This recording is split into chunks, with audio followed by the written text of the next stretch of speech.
Dear student, इसके पहले video में हमने पढ़ा वर्ड क्या होते हैं। भाषा की सबसे छोटी इकाई को वर्ड कहते हैं। वर्ड के प्रकार, स्वर, व्यंजन, संयुक्ताक्षर, फिर स्वर के भेद, स्वर के प्रकार, मूल स्वर और संधि या दीर्घ स्वर। अब हम पढ़ेंगे आज व्यंजन। व्यंजन जिन वर्णों का उच्चारण स्वर की सहायता के बिना न हो सके, जिसमें स्वर के बिना न हो सके, वे व्यंजन कहलाते हैं। ये व्यंजन संख्या में 33 हैं। कितने हैं? 33। प्रत्येक व्यंजन वर्ड में अ स्वर मिला होता है। हर व्यंजन वर्ड में अ स्वर मिला होता है। जैसे क प्लस आ। क में का के नीचे हलंत लगा है, इसका मतलब आधा का। आधा का है ये। जब इसमें आ स्वर मिल जाएगा तब ये पूरा का हो जाएगा। ये आधा का है, जब इसमें आ स्वर मिलेगा तब ये पूरा का माना जाएगा। तो हो गया क। उसी तरह से जितने भी लेटर हैं, क, ख, ग, घ, जितने भी लेटर हैं व्यंजन के, जितने भी अक्षर हैं, सब में आ मिक्स होता है। स्वर आ मिक्स होता है, उसमें मिला होता है। व्यंजन वर्णों को 7 वर्गों में बांटा गया है। कितने वर्गों में? 7 वर्गों में बांटा गया है। पहला है का वर्ग। का वर्ग में 5 लेटर हो गए, 5 अक्षर, का, ख, ग, घ, अंगा। फिर है चा वर्ग में। च वर्ग में च, छ, ज, झ, इया। टा वर्ग ट, ठ, ड, ढ, अड़ा। ता वर्ग त, थ, द, ध, न। पा वर्ग में पा, फा, ब, भ, म। उसके बाद आ जाते हैं 5 वर्गीय हो गए, पा, का, च, ट, त और पा के वर्ग। 5 वर्ग हो गए। उसके बाद छठा वर्ग है आपका अंतस्थ वर्ण। इस वर्ग को अंतस्थ वर्ण कहते हैं। या, रा, ला, वा को अंतस्थ वर्ण कहते हैं। और ये जो 5 वर्ग हैं, इन सब को, 5 वर्गों को मिलाकर इनको स्पर्श वर्ग कहते हैं। स्पर्श व्यंजन। और ये अंतस्थ व्यंजन, अंतस्थ वर्ण। य, र, ला, वा। उष्म वर्ण श, श, सा, हा। बड़ा शा, छठी शा, छोटा सा और हा, इसको उष्म वर्ण कहते हैं। उसके बाद ये हो गए आपके पूरे 33।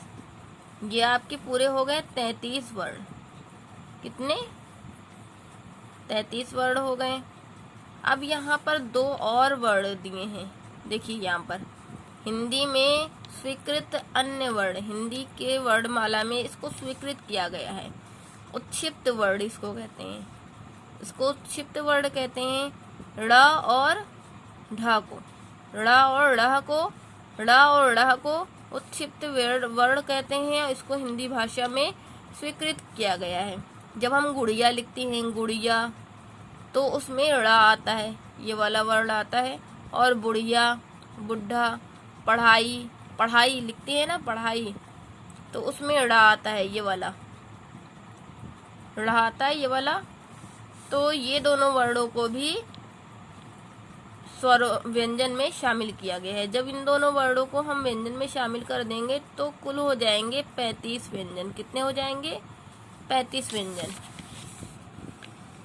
अब देखिए इसके बाद लिखा है इसके अतिरिक्त, इसके अलावा अनुस्वार, अनुस्वार अंक की बिंदी को, अंक की बिंदी को, अंग के चिन्ह को अनुस्वार कहते हैं। विसर्ग आह के चिन्ह और अनुनासिक चंद्र बिंदु को, अनुनासिक चंद्र बिंदु को, इसे चंद्र बिंदु भी कहते हैं, है ना, इसे चंद्र बिंदु भी कहते हैं, अनुनासिक भी बोलते हैं। की गणना, यानी इन तीनों की गणना स्वर चिन्ह के रूप में की जाती है। इनको भी स्वर चिन्ह के रूप में काउंट किया जाता है। संयुक्ताक्षर, उसके बाद व्यंजन हो गया कंप्लीट, 35 व्यंजन। अब उसके बाद आ गए संयुक्ताक्षर। संयुक्ताक्षर ज्वाइंट लेटर, जुड़े हुए लेटर। 2 भिन्न व्यंजनों के योग से, 2 भिन्न व्यंजनों के योग से, यानी 2 व्यंजनों को मिलाकर वर्ण संयुक्ताक्षर कहलाते हैं। योग से बने वर्ण, यानी 2 व्यंजनों को मिलाकर जो वर्ण बनते हैं वो संयुक्ताक्षर कहलाते हैं। इनके मध्य, यानी इनके बीच कोई स्वर नहीं होता, कोई स्वर नहीं होता इनके बीच। इनकी संख्या 5 है। इनके लेखन में मिले वर्णों का स्वरूप बदल जाता है, यानी इनको लिखने में मिले वर्णों का रूप बदल जाता है। जैसे क और श को मिलाया गया तो इन दोनों की शक्ल से छ बिल्कुल अलग है, मिल नहीं रहा है। क और श मिलकर छ बना है, लेकिन इसकी शक्ल, इसका स्वरूप बिल्कुल अलग है। ज और इया मिलकर ज्ञा बन गया, त और रा मिलकर त्रा बन गया, फिर श और रा मिलकर श्रा, द और या मिलकर द्य। इस तरह से 5 संयुक्ताक्षर यहाँ पर दिख रहे हैं आपको। लेकिन इसमें से बता रहा था, शुरू में हमने पढ़ा यहाँ पर, देखिए संयुक्ताक्षर 5 हैं। कुछ लोग श्र और द्य को संयुक्ताक्षर नहीं मानते, तो यहाँ पर जो है श्र और द्य, इनको संयुक्ताक्षर नहीं मानते। सिर्फ इन 3 लेटर्स को, 3 अक्षरों को, छ, त्रिक, ज्ञ को संयुक्ताक्षर में शामिल किया जाता है। लेकिन है ये 5 संयुक्ताक्षर, होते 5 हैं। अब ये हो गया आपका वर्णमाला। अब इस तरीके से ये जो हमने बनाया है, इस तरीके से आप जब इसको लर्न करेंगे तो बहुत आसानी से आपको लर्न हो जाएगा। देखिए पहले क्या है, भाषा के सबसे छोटी इकाई को वर्ड कहते हैं। फिर है वर्ड। वर्ड 51 होते हैं। कितने होते हैं? 51 वर्ड हमने लिख लिया। अब हम इनको 3 भागों में डिवाइड कर देंगे। यहाँ से लाइन खींची, 3 एरो खींची हमने। अब तीनों एरो में यहाँ स्वर 11, व्यंजन 35 और संयुक्ताक्षर 5 लिख दिया। कितने हो गए टोटल? काउंट करिए, 11, 35, कितने हो गए? 46। फिर 5 को और काउंट कर देंगे, कितने हो गए? 51। टोटल वर्ड 51 आ गए ना। इस तरीके से आपको याद करने में आसानी होगी।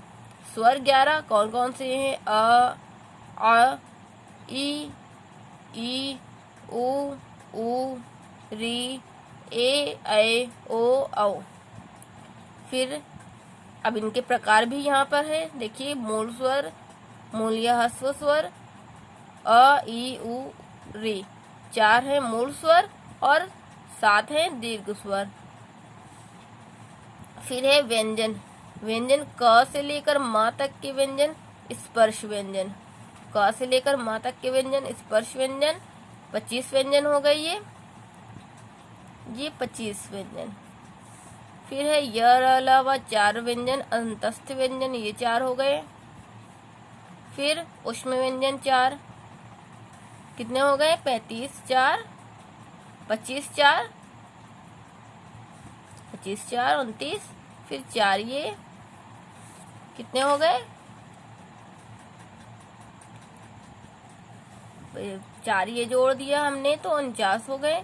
49 में फिर 2 वर्ड और मिलाना है उत्क्षिप्त व्यंजन का। उत्क्षिप्त व्यंजन को जब हम 2 और मिला देंगे तो ये हो जाएंगे 35। तो व्यंजन कितने हो गए? 35।